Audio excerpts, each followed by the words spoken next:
Good morning. News and hair oil సమర్పిస్తున్న business breakfast షోకి స్వాగతం. స్టాక్ మార్కెట్స్ విశేషాలకు వెళ్ళబోయే ముందు మన రాష్ట్రాలకి చెందిన వార్తలతో ప్రారంభిద్దాం ఈ షోని.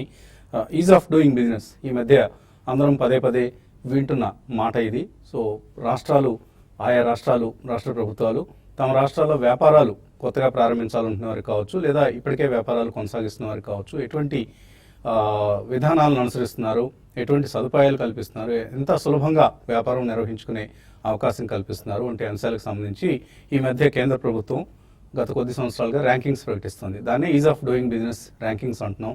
సో ఆ ఈజ్ ఆఫ్ డూయింగ్ బిజినెస్ ర్యాంకింగ్స్లో ప్రస్తుతం మన తెలుగు రాష్ట్రాల పరిస్థితి మొదటి 10 స్థానాల్లో ఉన్నాయి ఆఫ్ కోర్స్. కానీ ఇంతకుముందు తెలంగాణ రాష్ట్రం లాస్ట్ మంత్ చూస్తే మనకు నెంబర్ 1 స్థానంలో ఉంది, ఇప్పుడు 6వ స్థానానికి పడిపోయింది. సో చాలా పోటీ తీవ్రంగా కనిపిస్తుంది ఈజ్ ఆఫ్ డూయింగ్ బిజినెస్లో. సో తెలంగాణ కావచ్చు, మన ఆంధ్రప్రదేశ్ కావచ్చు, ఈ 2 రాష్ట్రాలు ర్యాంకింగ్స్లో అగ్రభాగంలో ఉండాలని మనం కోరుకుంటాం సహజంగానే. ప్రస్తుతం మాత్రం ఛత్తీస్గఢ్, గుజరాత్, రాజస్థాన్, జార్ఖండ్, మధ్యప్రదేశ్ ఈ 5 రాష్ట్రాలు మొదటి 5 స్థానాల్లో ఉన్నాయి. తర్వాతి స్థానంలో తెలంగాణ కనిపిస్తుంది. Last month Telangana was in the number 1 spot. So ప్రతిరోజు మారిపోతున్నాయి రాష్ట్రాల మధ్య, ఎంత తీవ్రంగా ఉందంటే పోటీ. ఇప్పుడు ఆయా రాష్ట్ర ప్రభుత్వాలు ఎర్న్స్ట్ అండ్ యంగ్, PwC అంటే ప్రైస్ వాటర్ హౌస్, అలాగే KPMG ఇటువంటి కన్సల్టెంట్స్ని అపాయింట్ చేసుకుని మరి ఈజ్ ఆఫ్ డూయింగ్ బిజినెస్లో మొదటి ర్యాంక్ కోసం లేదా మొదటి టాప్ 5 ప్లేసెస్లో ఉండేందుకు తంటాలు పడుతున్నాయి. కామన్ క్యాపిటల్గా హైదరాబాద్ ఉండడంతో హైదరాబాద్ను 2 రాష్ట్రాలు కూడా ఇప్పుడు ఆంధ్రప్రదేశ్, తెలంగాణ 2 కూడా క్లెయిమ్ చేసుకుంటున్నాయి మా విధానం బాగుంది అంటూ. సో ఇక్కడ కొద్దిగా వివాదం తలెత్తోంది హైదరాబాద్ హెడ్ క్వార్టర్స్ సంబంధించి. సో ఈ నేపథ్యంలో ఈ అతి త్వరలోనే ఈజ్ ఆఫ్ డూయింగ్ బిజినెస్ ర్యాంకింగ్స్ని కేంద్ర ప్రభుత్వం ప్రకటించబోతోంది. సో మన తెలుగు రాష్ట్రాల పరిస్థితి ఫైనల్ ర్యాంకింగ్స్లో ఎలా ఉంటుందన్నది ఆసక్తికరం. So let's hope for the best.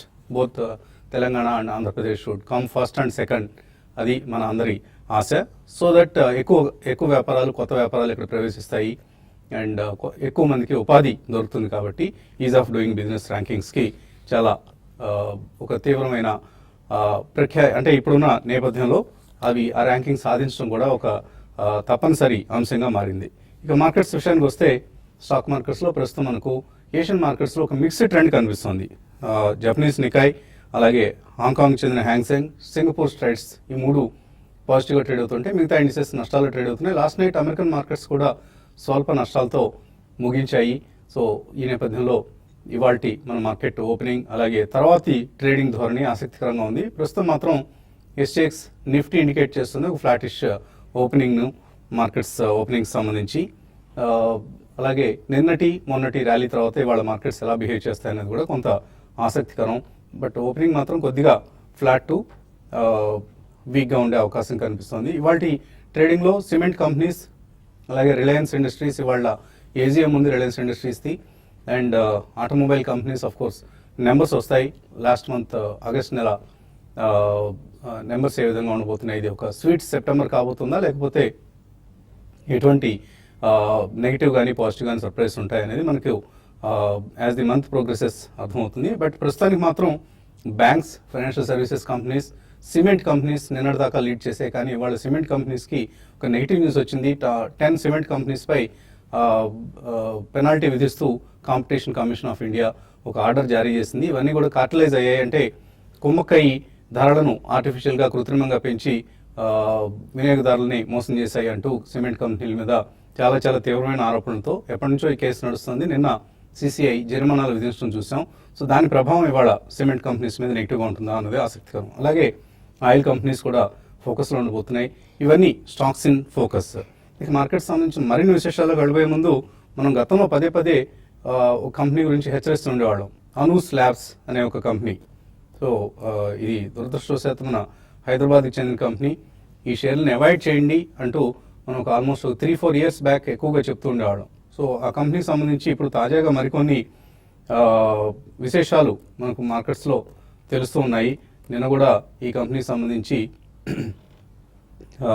రకరకాల వివాదాలతో హైదరాబాద్లో కొంతమంది ఇండివిజువల్స్ ఈ కంపెనీకి వ్యతిరేకంగా ఆరోపణ చేయటం మనం చూస్తున్నాం. అను స్లాబ్స్ అధినేత కొసరాజు హరిబాబు అనే వ్యక్తి చాలా అక్రమాలు చేస్తున్నారు అంటూ ఆ కంపెనీలోని షేర్ హోల్డర్స్ అలాగే కొసరాజు హరిబాబు బంధువులు మనకు ఆరోపణలు చేస్తూ కనిపిస్తున్నారు. సో హరిబాబు ఫోర్జరీ సంతకాలు తీసుకొని ఇతరుల పత్రాలతో రుణాలు సేకరించారు.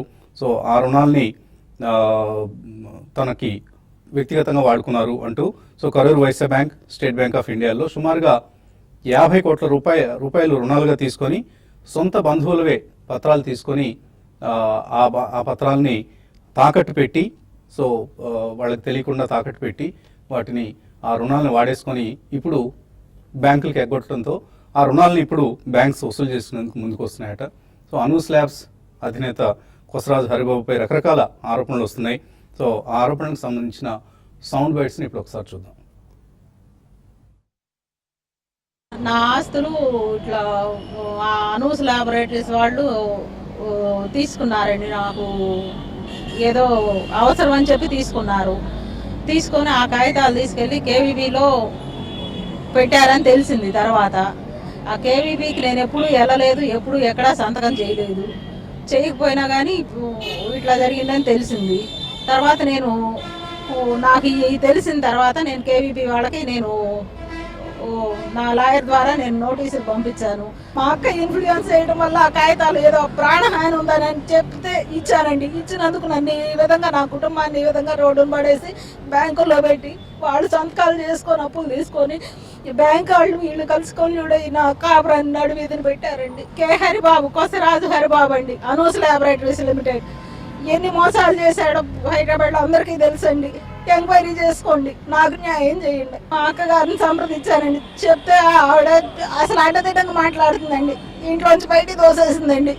ఏం చేయాలో అర్థం కాక మా మదర్ కూడా నాకు సపోర్ట్గా నిలబడుతుందండి. చెల్లెల్నిట చేయొద్దని బతిమాలు అడిగిందండి. అది కూడా హెల్ప్ చేయటం లేదండి. అందుకని ఈరోజు 5 రోజులు అవుతుందండి నేను హైదరాబాద్ వచ్చి. 5 రోజుల నుంచి ఈ విధంగా తిరుగుతానే ఉన్నాను. నాకు ఎవరి నుంచి ఏ విధమైన హెల్ప్ ఉండట్లేదండి.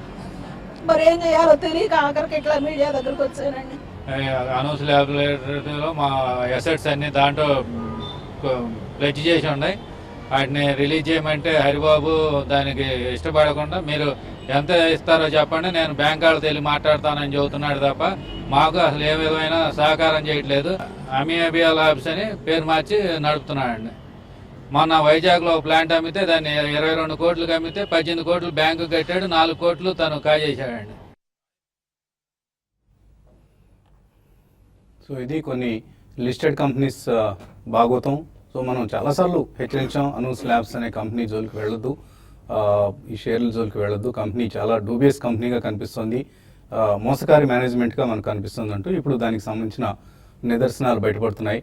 సొంత బంధువులనే కొసరాజు హరిబాబు అనే అనూస్ ల్యాబ్స్ ప్రమోటర్ మోసగించి వాళ్ళ పత్రాల్ని వాళ్ళకి తెలియకుండానే బ్యాంకులకి తాకట్టు పెట్టి రుణాలు తీసుకొని ఆ రుణాలు ఎగ్గొట్టి బ్యాంకులు సంబంధిత ఆస్తుల మీదకి ఆక్షన్ కోసం వెళ్ళటం, ఇదంతా కూడా చాలా చాలా దారుణమైన, అందరం సిగ్గుపడాల్సిన అంశం. సో ఇటువంటి ప్రమోటర్లని మనం నమ్మకూడదు. మనం చాలాసార్లు చెప్తూ ఉంటాం, కొన్ని కంపెనీస్ గురించి చెప్తున్నప్పుడు ఎందుకు మీరు ఆ కంపెనీస్ గురించి చెప్తారండి, కొన్ని రకరకాలుగా మనకు తెలుస్తూ ఉంటుంది సమాచారం, వాళ్ళ ఆ కంపెనీలో ఎటువంటి భాగోతాన్ని చేస్తున్నారు అనే సమాచారం. ఆ సమాచారాన్ని నేరుగా మీతో పంచుకోలేము. కొన్ని విషయాన్ని మనం నేరుగా టెలివిజన్పై చెప్పకూడదు, మనం వ్యక్తిగతంగా కలిసినప్పుడు మాట్లాడుకోవచ్చు కానీ. సో అందుకని చాలా జాగ్రత్తగా ఉండాలి.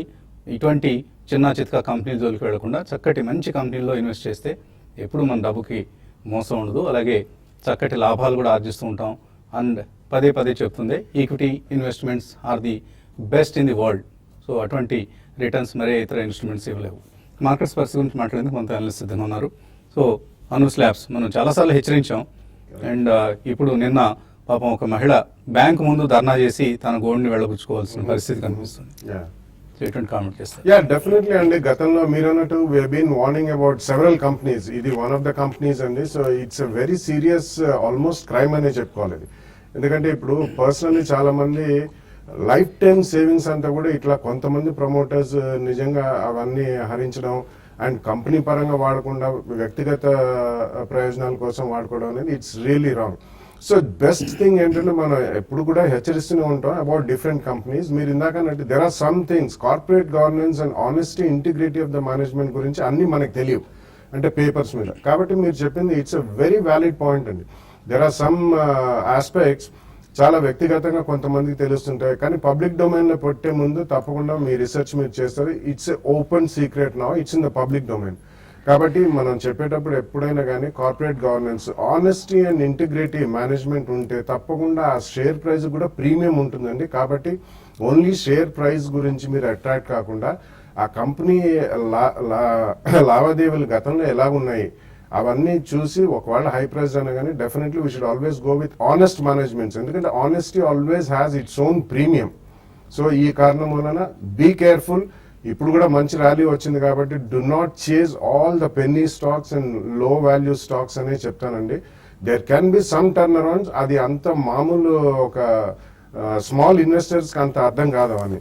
అండ్ ఈవెన్ మనం కూడా ఎంత రీసెర్చ్ చేసినా కానీ డెఫినెట్లీ మనం అన్ని కంపెనీస్ గురించి వాటి మేనేజ్మెంట్స్ గురించి తెలుసుకోవడం అనేది అంత ఈజీ కాదు. కాబట్టి be extremely careful and always follow what the analyst say on the television and also news పేపర్లో కానివ్వండి, మనకి బిజినెస్ మ్యాగజైన్స్ లో కానివ్వండి. డెఫినెట్లీ కొద్దిగా ఇన్వెస్టిగేటివ్ అనాలిసిస్ చేసేవాళ్ళు కూడా చాలా మంది ఉంటారు జర్నలిజంలో.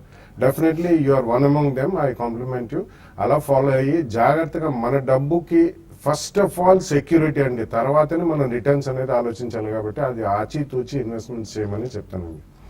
And markets definitely I think they are extremely strong అండి. నిన్న కూడా మనం చూసాం చాలా స్ట్రాంగ్, మనకి కొన్ని సెక్టర్స్ కాదు అక్రాస్ ద బోర్డ్ కూడా నిన్న మనం బయింగ్ చూసాం. కొద్దిగా మనకి mid and small caps maybe 2-3-5% corrections అనేవి వస్తున్నాయి, కానీ I think this is going to be A general fabric అండి. ఎందుకంటే మనం నిన్న చూసాం మాన్సూన్ బీభత్సం అనేది ఎన్సీఆర్ రీజియన్లో కానివ్వండి, హైదరాబాద్లో కానివ్వండి, అండ్ కొద్దిగా మనకి సదర్న్ పెనిన్సులాలో కూడా మాన్సూన్ బాగుండే అవకాశం ఉంది. కాబట్టి ఓవరాల్ మార్కెట్ మాత్రం చాలా బుల్లిష్ టోన్ చూపిస్తుంది. చిన్న కరెక్షన్స్ వచ్చినా రాకపోయినా, వాల్యుయేషన్స్ కొద్దిగా హైగా మనకు అనిపించినా కానీ మనం వీ షుడ్ స్టే ఇన్వెస్టెడ్ అండి. డెఫినెట్లీ ఐ థింక్ నిన్న మనకి ఇవి వచ్చినాయి, గ్రోత్ ఫిగర్స్ అవి వచ్చాయి. సో అటువంటిప్పుడు చిన్న రియాక్షన్స్ రావచ్చు. మనకి 2-3 ఇయర్ వ్యూ ఉన్నప్పుడు మాత్రం ఎప్పుడైనా కానీ minor corrections or knee jerk reactions వచ్చినప్పుడు డెఫినెట్లీ స్టాక్స్ కొనుక్కోమని చెప్తాను. అండ్ డెఫినెట్లీ రాబోయే 2-3 ఇయర్స్ లో మంచి అవుట్ సైజ్డ్ గెయిన్స్ అనేది ఏ అసెట్ క్లాస్ లో రావండి. ఇంత ఈక్విటీ మార్కెట్స్ లో వచ్చినంత గెయిన్స్ మాత్రం అంత రావని చెప్పొచ్చండి. సో మనం చూస్తున్నాం కరూర్ వైశ్య బ్యాంక్. సో ఇటువంటి బ్యాంక్స్ కూడా జాగ్రత్తగా ఉండాలి. ప్రమోటర్స్ ఎవరి పత్రాలు తీసుకొచ్చి వాళ్ళ దగ్గర తాకట్టు పెట్టి లోన్లు తీసుకుంటున్నారనే అంశాన్ని బ్యాంక్స్ కూడా 1-2 సార్లు నిర్ధారించుకోవాలి. ఏదో వచ్చాయి కంపెనీ ప్రమోటర్ కాబట్టి ఏదో ఒక పత్రాలు తీసుకొచ్చాడు కాబట్టి ఆటోమేట్ వేసుకొని లోన్ ఇచ్చేద్దాం, మనకు వచ్చే వడ్డీ వస్తుంది అన్న దురాశ బ్యాంక్స్లో కూడా కనిపిస్తూ ఉంటుంది. So banks have to be very careful. ఎక్కడ స్కామ్ జరగకుండా తమ వైపు నుంచి జాగ్రత్త పెట్టడం అనేది బ్యాంకుల బాధ్యత కూడా. ఇప్పుడు ఆ మహిళకు సంబంధించిన ఆస్తుల్ని వేలం వేయడానికి బ్యాంక్ సిద్ధమైంది.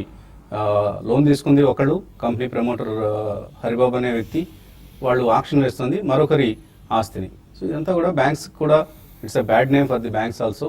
సో అది కరూర్ వైశ్య బ్యాంక్ కావచ్చు, మరొక బ్యాంక్ కావచ్చు, they have to be careful. And ఎవరు మోసపోకుండా, ఎవరికి అన్యాయం జరగకుండా జాగ్రత్త పడటం బ్యాంకుల బాధ్యత కూడా. అండ్ ట్రేడింగ్ పరంగా ఇవాళ ఎటువంటి ట్రేడింగ్ ఐడియాస్ ఇస్తారు? ట్రేడింగ్ పరంగా చెప్పాలంటే మార్కెట్స్ కొంత లాస్ట్ 3 డేస్గా మనం చూస్తుంటే కంటిన్యూగా మార్కెట్స్ న్యూ హైస్కి రావడం చూస్తున్నాము. అయితే ఈ రోజు కొంచెం బ్రేక్ పడవచ్చు. అయితే నిన్న కూడా చూసాం, నిన్న ఒక టైంలో 75 పాయింట్స్ దాకా నిఫ్టీ పెరిగింది. అయితే లాస్ట్ 1 అవర్లో దగ్గరగా 50% ఒక గెయిన్స్ని మనం కోల్పోవడం చూసాము. బట్ ఓవరాల్గా మార్కెట్స్ మాత్రం చాలా స్ట్రాంగ్ ఉన్నాయని చెప్పొచ్చు. మిడ్ అండ్ స్మాల్ క్యాప్లో 50-50గా అంటే కొన్ని స్టాక్స్లో కొంచెం ప్రాఫిట్ బుకింగ్ ఉంది, కొన్ని స్టాక్స్ ఇంకా స్ట్రెంత్ కనపరుస్తున్నాయి. ఈ రోజు మాత్రం కొంచెం మార్కెట్ కన్సాలేషన్లో ఉంటుంది. ఈ రోజు మళ్ళీ మిడ్ అండ్ స్మాల్ క్యాప్లోనే యాక్షన్ ఉంటుంది. అయితే కొన్ని స్టాక్స్ షార్ట్ టర్మ్ వ్యూతో బై చేసుకోవడానికి అనుకూలంగా ఉన్నాయి. అంటే ఇన్ని రోజులు పెద్దగా పార్టిసిపేషన్ చేయలేదు మార్కెట్లో. అందులో భాగంగా సింటెక్స్ ఇండస్ట్రీస్ ఒకటి కరెంట్ అవర్స్లో బై చేసుకోమని చెప్తాను, షార్ట్ టర్మ్ వ్యూతో, అంటే ఈ రోజు కానీ కాదు. అదేవిధంగా ప్రెజ్ ఇండస్ట్రీస్ ఒకటి, ఇది కూడా షార్ట్ టర్మ్ వ్యూతో బై చేసుకోమని చెప్తాను. అదేవిధంగా కొన్ని స్టాక్స్ ఈ రోజు కొంచెం వీక్ కావచ్చు, లైక్ మనకి సిమెంట్ కంపెనీస్ హైయర్ లెవెల్స్లో కొంత ప్రాఫిట్ బుకింగ్ రావచ్చు. నిన్నటి రోజు చూస్తే బాగా లాంగ్ పొజిషన్స్ సిమెంట్ కౌంటర్స్లో బిల్డ్ అయినాయి. అదేవిధంగా కొన్ని ఫార్మా కౌంటర్స్లో కూడా బయింగ్ అనేది రావచ్చు. అయితే ఐటీ కంపెనీస్ షార్ట్ టర్మ్ వ్యూతో చూస్తే కొంచెం ఇన్ని రోజులు పడుతూ వస్తున్నాయి మనకి. అయితే కొంచెం ఆగినాయి అనుకోవచ్చు, అంటే ఈ ఫాల్ అనేది కొంచెం ఆగవచ్చు. ఇక్కడ కొంచెం షార్ట్ కవరింగ్ ఐటీ కంపెనీస్లో రావచ్చు. అయితే అందులో భాగంగా టెక్ మహీంద్రా మాత్రం కొంచెం లాస్ట్ 2 డేస్గా కొంచెం స్ట్రెంత్ కనపరిచింది. బట్ ఈరోజు టెక్ మహీంద్రాలో షార్ట్ టర్మ్ మీతో ప్రాఫిట్ బుకింగ్ రావచ్చు, దాన్ని హయ్యర్ లెవెల్స్లో సెల్ చేయమంటాను. తర్వాత బ్యాంక్ నిఫ్టీ విషయానికి వచ్చి చాలా అవుట్ పర్ఫార్మ్ చేస్తుంది. గతం మనకి 3-4 ట్రేడింగ్ సెషన్లో దగ్గరగా ఒక 400 to 500 పాయింట్స్ పెరిగింది. ఇంకా బ్యాంక్ నిఫ్టీ ఎవ్రీ డే మనకి ఎవ్రీ డిప్లో బయింగ్ అనే చెప్తాను, చాలా స్ట్రాంగ్ ఉంది. వచ్చే కొద్ది రోజుల్లో మార్కెట్స్ కొంచెం కన్సాలిడేషన్లో ఉండే అవకాశం ఉందండి. ఓకే అండి, మరిన్ని మార్కెట్ విశేషాలు మాట్లాడుకునే ముందు అలాగే ఇన్వెస్టర్స్ కాల్స్ మెయిల్స్ తీసుకునే ముందు కాసేపు ప్రకటనలు.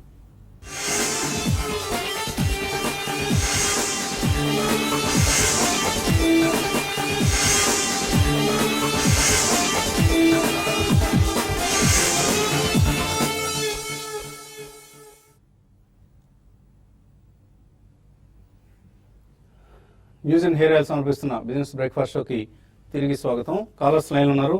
యూఎస్ఏ నుంచి వేణు మొదటి కాలర్. హలో, గుడ్ మార్నింగ్ అండి వసంత్ గారు. గుడ్ మార్నింగ్ అండి. నాకు వచ్చేసి కింగ్ ఫాల్ దాని గురించి అండి. నేను కింగ్ ఫాల్ 1100 లో కొన్నాను ఆల్రెడీ. ఇప్పుడు ఆల్మోస్ట్ 10% పడిపోయింది. ఇంకోటి వచ్చేసి కాల్గేట్ పామాలివ్ కొందాం అనుకుంటున్నారు, అది కొనొచ్చు. అంటే కింగ్ ఫాల్ ఎందుకు కొన్నారు మీరు అంత హై ప్రైస్ లో? హై ప్రైజ్ లో యాక్చువల్ గా నేను లాస్ట్ టైం కాల్ చేసినప్పుడు బాలా గారు అది కొనొచ్చన్నారు. నేను జస్ట్ ఒక 50 షేర్స్ కొన్నాను, మళ్ళీ తగ్గినప్పుడు కొందామని చెప్పేసి. ఓకే, సో ఇప్పుడు అది యావరేజ్ చేసుకోవడానికి బెటరా, లేదంటే just I can leave it as it is and focus on other stocks? బాగా పెరిగిన తర్వాత కొన్నారు Kingfa Science. Actually almost 200% last 1 to 1.5 year లో పెరిగిందండి. It's a very small micro cap company, but definitely 10% పడితే మీరు ఇమీడియట్లీ యావరేజ్ చేయాల్సిన అవసరం లేదండి. ఉన్న స్టాక్ 50 షేర్స్ కొన్నారని చెప్పి ఉంచండి. So going forward 1 or 2 quarters of consistency చూపిస్తే డెఫినెట్లీ మీ స్టాకే మళ్ళీ పెరుగుతుంది. Then you can take a fresh call. It's actually micro cap company అండి. కోల్గేట్ పామాలివ్ ఐ థింక్ వాళ్ళది కొత్త ఓరల్ హైజీన్ లో టూత్ పేస్ట్లు కానీ అంతగా ఇంట్రడక్షన్స్ లేవండి. And it has also become quite competitive, and PE ratio lo chusukunte especially FMCG companies, MNCs are quoting at a very high valuations. So danikante better meer somebody some Indian MNC Indian FMCG companies like maybe Dabur, Emami, వీళ్ళందరూ కూడా they are trying to get into the Ayurvedic range of products అండి. Definitely PE ratios పోల్చుకుంటే ఇవి కొద్దిగా lower valuations with good futures. So probably అటువంటి or Marico ఇటువంటి వాటిలో మీరు కొద్దిగా ఎక్స్పోజర్ తీసుకుంటే I think you will get better returns than A pure play MNC like Colgate which is only into dental hygiene.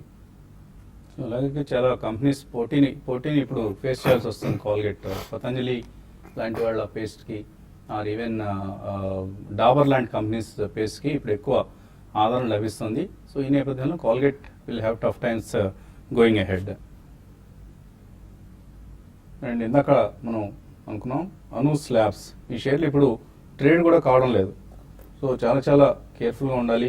So ఎవరైతే ఈ స్టాక్స్లో ఈ షేర్స్లో ఇరుక్కుపోయారో వాళ్ళకి ఎగ్జిట్ కూడా దొరకని పరిస్థితి. సో ఇటువంటి ఉదంతాలు కూడా ఉంటాయండి. మనం ఎప్పుడు కొన్ని జ్యూసీ స్టోరీస్ చెప్తూ ఉంటాం, ఇంత ఇన్వెస్ట్ చేస్తే ఎంత అయింది అంటూ జ్యూసీ స్టోరీస్ కూడా చెప్తూ ఉంటాం. సో అవే కాకుండా ఇలాంటి అను స్లాబ్స్ లాంటి స్టోరీస్ కూడా మనకు మార్కెట్స్లో ఇవే ఎక్కువ ఉంటాయి. ఇన్ఫ్యాక్ట్ మనకి బాగా రిటర్న్ ఇచ్చిన షేర్ల కంటే ఇలా బోర్డులు తిప్పేసి కొంపలు ముంచేసిన షేర్ల సంఖ్య ఎక్కువ ఉంటుంది. కాబట్టి దేనిలో ఇన్వెస్ట్ చేస్తున్నాం మనం అనే అంశాన్ని జాగ్రత్తగా గమనించి నిర్ణయాలు తీసుకుంటూ ఉండాలి. అలాగే మనకు కొన్ని ఈమెయిల్స్ కూడా అందాయి. 2 లక్షల రూపాయలు ఇన్వెస్ట్ చేస్తారట కృష్ణ చలపతి. ఎటువంటి షార్ట్ టర్మ్ కోసం అయితే మనం రికమెండ్ చేయమండి. సో నెలలో 2 నెలల్లో డబ్బులు కావాలంటే మీకు స్టాక్ మార్కెట్లు కాదు, ఇంకా ఇతరత్ర మార్కెట్స్ ఉంటాయి, అక్కడ ప్రయత్నించుకోండి. లాంగ్ టర్మ్ ఇన్వెస్ట్మెంట్స్ కోసం ఎప్పుడు కూడా ప్రయత్నం చేయండి.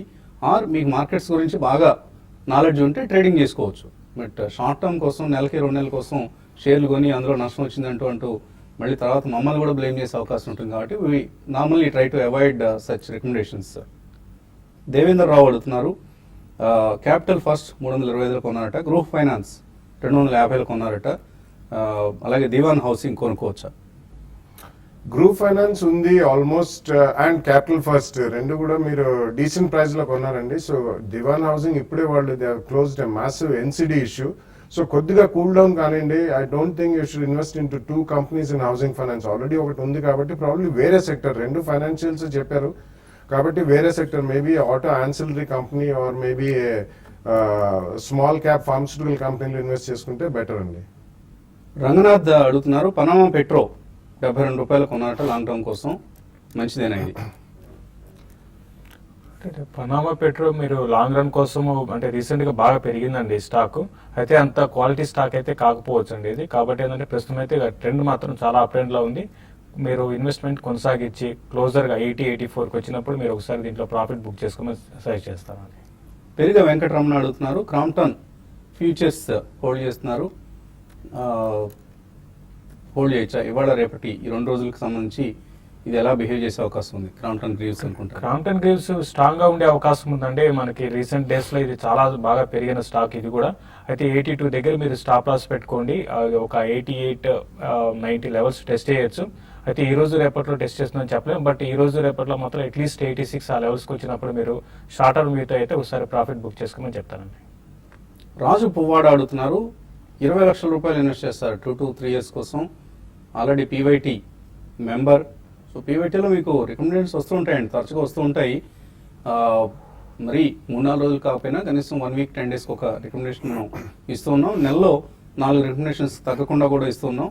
సో అవి ఫాలో అవ్వండి, అవి ఫాలో అవుతూ మన కార్యక్రమంలో కూడా ఎప్పుడైనా ఇచ్చే రికమెండేషన్స్ ఏదైనా వన్ టైం ఇన్వెస్ట్మెంట్ కోసం రికమెండ్ చేస్తారు ఈ సమయంలో.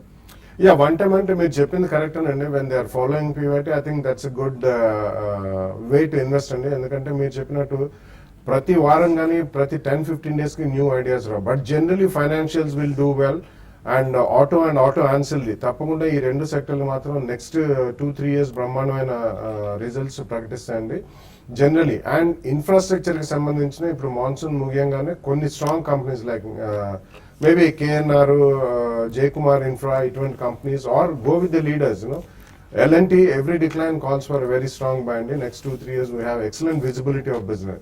కాంట్రాక్టర్ వ్యూ తీసుకోవాలంటే pharma companies definitely maybe Sun Pharma, Bharat Forge, ఇటువంటి ఆటో ఆన్సిల్ they also make good sense with 2 or 3 year view. So construction కంపెనీస్లో కూడా మంచి ఆపర్చునిటీస్ రాబోతున్నాయి. ఎందుకంటే ప్రభుత్వం ఇప్పుడు నిన్న కూడా cabinet committee on economic affairs approval ఇచ్చింది. 75% వరకు ఏరియాస్ ఏవైతే ఉన్నాయో అవన్నీ కూడా ఇమీడియట్గా చెల్లింపులు జరపమంటూ రికమెండేషన్ ఇవ్వడం జరిగింది. అందుకే నిన్న HCC, గ్యామన్ ఇండియా ఆర్ చాలా companies, supreme infra, simplex projects, ARSS infra, ఇటువంటి కంపెనీస్ అన్నీ పెరిగాయి. బట్ అలా అని చెప్పేసి IVRCL లాంటివో బాగా తక్కువ రేట్లో ఉన్నాయి కదా అని అటువంటి వాటిలో దూరే ప్రయత్నం మాత్రం చేయొద్దు. క్వాలిటీ కంపెనీస్ని, వాల్యూ ఉంది అనుకునే కంపెనీస్ని ఈ రంగం నుంచి కూడా మీరు ఎంచుకోవచ్చు. ఇక మనం మళ్ళీ TV5 మనీలో కలిసే సమయం అవసరమైంది. సో ప్రస్తుతానికి ఈ కార్యక్రమాన్ని ఇక్కడితో ముగించి మనం మళ్ళీ youtube.com/TV5money/live ఈ వేదికలో కలుద్దాం. Keep watching TV5.